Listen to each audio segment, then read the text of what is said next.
जिंदगी में कई बार हम कई लोगों से इस वजह से नाराज हो जाते हैं कि उसने मुझे इनकार किया, उसने मुझे मना कर दिया, मैंने उससे ये कहा, उसने मुझे ये रिस्पॉन्स दिया।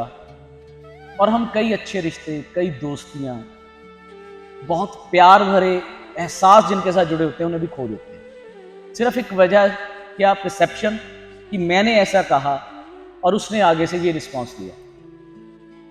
मगर कई बार वो रिस्पॉन्स देने वाला शख्स किस सिचुएशन में है, उसके सर्कमस्टांसिस क्या कह रहे हैं, ये हमें नहीं पता।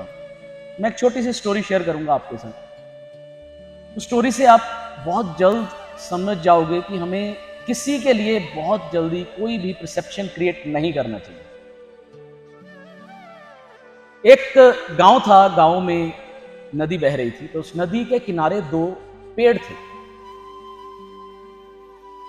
जैसे प्रवासी पक्षी वक्त के हिसाब से दूसरे देश में, दूसरे शहरों में आ जाते हैं रहने के लिए, तो बरसात का महीना आया तो एक चिड़िया अपने बच्चों को लेकर उस गांव में पहुंची।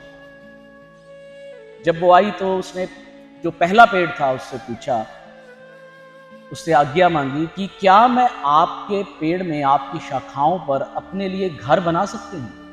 इस बरसात के मौसम में रहने के लिए क्या आप मुझे आश्रय देंगे?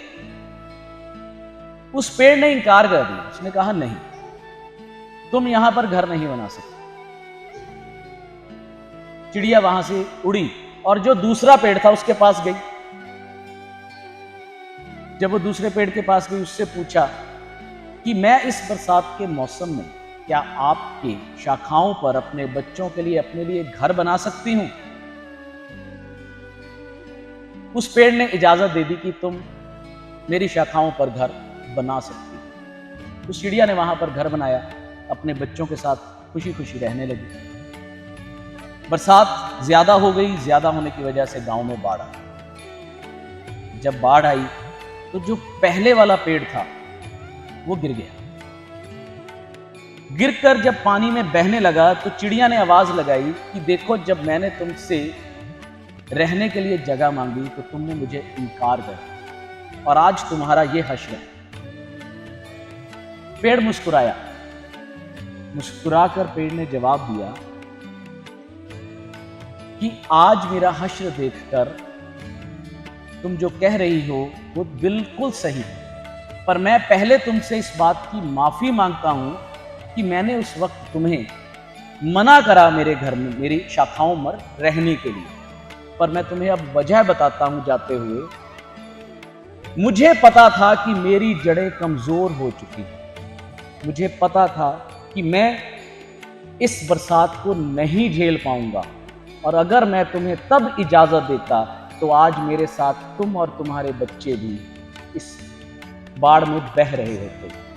और मेरे उस वक्त इनकार करने की वजह ये थी।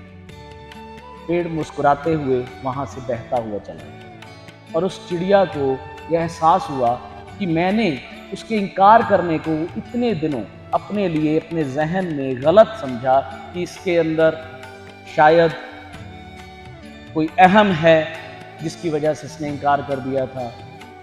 या हम लोग भी ऐसे ही करते हैं, किसी के साथ कुछ बात होती है और उसके सर्कमस्टांसिस को नहीं समझते, उसकी बात को नहीं समझते, पर अपनी तरफ से उसकी कही हुई बात का परसेप्शन ले लेते हैं, उसका नतीजा अपने अंदर, अपने जहन में ले लेते हैं। मसलन हमने किसी को कॉल किया, उसने कॉल नहीं उठाया, और हमारी फर्स्ट परसेप्शन क्या होती है? देखा, अब वक्त निकल गया तो हमसे बात नहीं।